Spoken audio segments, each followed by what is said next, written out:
AP శాసనసభ శాసన మండలిలో పదవులకు సంబంధించి కసరత్తు జరుగుతోంది.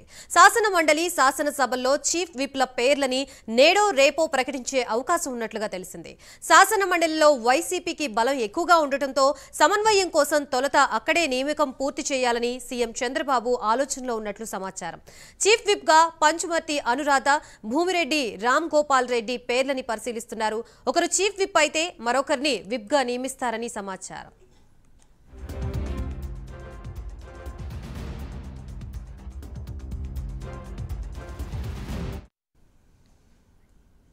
ఇక శాసనసభ డిప్యూటీ స్పీకర్ రేసులో కాలవ శ్రీనివాసులు పేరు పరిశీలనలో ఉంది.